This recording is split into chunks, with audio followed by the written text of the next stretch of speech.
Où en était-il dans leur projet d'attaque contre des musulmans? 10 individus ont été interpellés ce week-end aux quatre coins de la France, soupçonnés d'appartenir à un groupuscule d'ultra-droite appelé AFO. Julien Mingo-Muller avec François Pitrel et Baptiste Besson.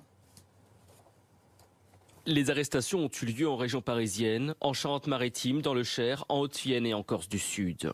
Les 10 personnes arrêtées sont âgées de 32 à 69 ans, toutes liées à l'ultra-droite. Parmi les interpellés, d'anciens membres des forces de l'ordre. Des membres de ce groupe cherchaient à se procurer des armes à feu et lors des perquisitions, ils ont notamment retrouvé des grenades artisanales. Là, on est sur un projet terroriste qui peut être très sérieux. Parmi les personnes arrêtées, certaines gravitent autour d'un groupuscule appelé AFO, Action des forces opérationnelles.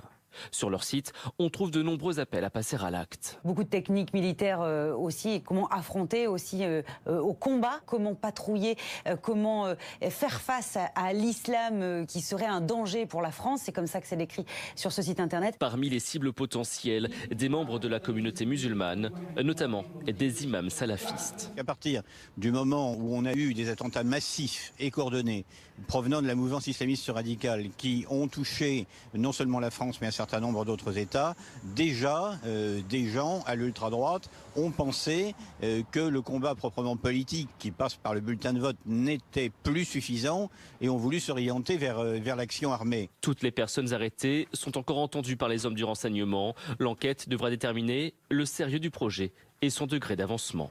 Dominique Rizet, on parle d'une dizaine de personnes, 10 personnes interpellées, on parle de plusieurs armes retrouvées, on a vu que c'était assez éclaté comme réseau un peu partout en France, mais quelle est la capacité opérationnelle de ce groupe? Écoutez, on apprend par la DGSI que ces gens-là étaient organisés en lien pour éventuellement commettre des actions, que le projet de passage à l'acte violent avait des contours mal définis, mais qu'il existait. Donc ça veut dire qu'à partir du moment où on commence à en parler, on se monte la tête et on envisage de passer à l'acte, ces gens-là étaient surveillés, bien évidemment, par le groupe de la DGSI qui est chargé de la surveillance de l'extrême droite. Il est urgent d'intervenir et c'est ce qui s'est passé ce week-end. Donc, interpellation en plein week-end. Donc, on peut quand même... On sent qu'il y avait quand même un caractère d'urgence pour interpeller notamment quelqu'un sur sa terrasse en face du château de Versailles. En face du château de Versailles, dans un restaurant, un samedi à 21h. Donc, effectivement, il y avait urgence à agir. Et on a vu le sujet de Julien Mingo-Muller qui était diffusé à l'instant. Donc, des gens qui se préparent au combat urbain. Alors, j'ai envie de dire que ça, c'est constant, quoi. Il y a toujours des gens qui voudront, qui en veulent. Et qu'est-ce qu'on sait de leur profil? Ils étaient formés particulièrement au maniement des armes? On sait qu'il y a d'anciens policiers, il y a un ancien policier notamment, peut-être d'anciens gendarmes ou anciens militaires, peut-être des gens qui ont en commun se passer dans les forces de l'ordre et puis peut-être aussi ce désir de créer un ordre en France et j'extrapole, mais de ne pas laisser faire ce qui se passe. Donc regardez, les cibles, des imams radicaux, des détenus islamistes sortant de prison, mais aussi des femmes voilées choisies au hasard dans la rue. C'est ce qu'envisageaient de faire ces gens-là. C'est bon, on a bien compris, ça n'a aucun sens, mais c'est une menace qui existe. Et je vous rappelle encore une fois que l'ex-patron de la DGSI, Patrick Calvar, l'avait dit, voilà, nous, ce qu'on craint aussi quand on surveille l'extrême droite, l'ultra-droite en France, c'est que des actions soient menées au hasard et que la situation s'enflamme avec le monde musulman, voilà. On est en ligne avec Mathieu Suc. Bonjour Mathieu Suc, vous êtes journaliste à Mediapart, vous êtes spécialiste entre autres de ce genre d'enquête sur l'ultra-droite. On a du mal à comprendre l'importance de ce genre de petits réseaux qui a l'air comme ça physiquement éclaté, mais on est vraiment dans le domaine du paramilitaire, presque de la milice. Ça existe vraiment, ça, ce genre de milice à l'américaine en France ?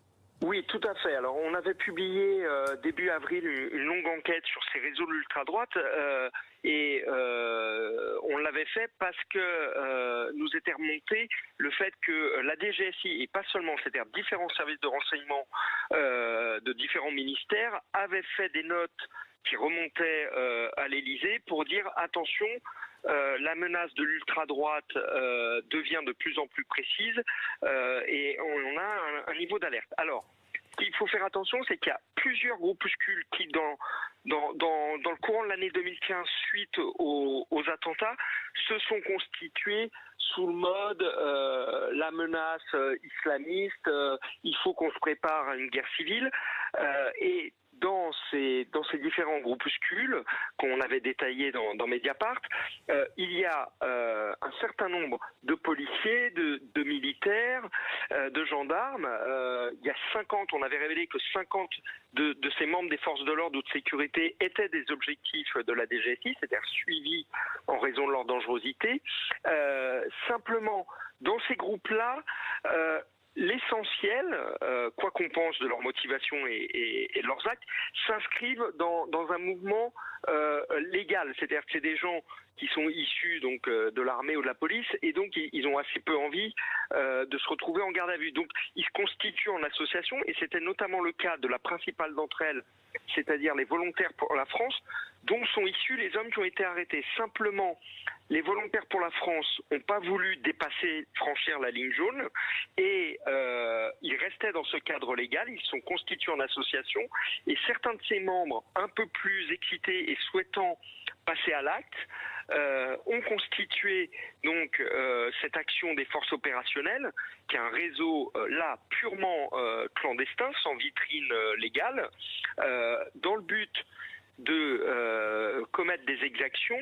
Et en fait, alors, on a publié oui, un papier... précisément, Mathieu Sucre, là, on sort du cadre légal. Vous parlez d'anciens militaires, d'anciens gendarmes.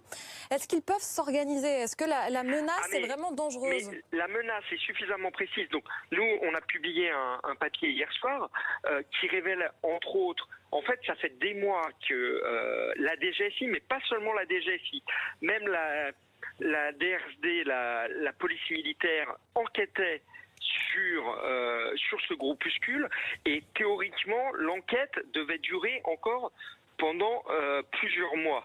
Ça a été précipité, comme disait Dominique Rizet tout à l'heure, pour une raison que nous révélons dans notre papier, c'est qu'en fait, ils sont découverts au cours de leur enquête qu'il y avait un laboratoire clandestin de fabrication d'explosifs, que c'était fabriqué l'un de leurs suspects. Et donc, les autorités ont décidé de mettre un stop à tout ceci, à pas jouer avec le feu, parce que vous imaginez ce qu'on aurait dit et écrit si demain des hommes qui étaient surveillés par la DGSI, par plusieurs services de renseignement, avaient déposé une bombe à côté d'une mosquée qui aurait fait 10 morts. Donc voilà, il y a eu une menace. En tout cas, ils se donnaient les moyens, il faut, de commettre des attentats, et donc les autorités ont décidé de mettre un stop à tout ceci. Merci beaucoup Mathieu Sucre, journaliste à Mediapart et auteur notamment de plusieurs enquêtes sur l'ultra-droite, dont certaines sont encore publiées, vous l'avez dit, ce matin sur votre site internet, sur Mediapart. On va passer à la Coupe du Monde avec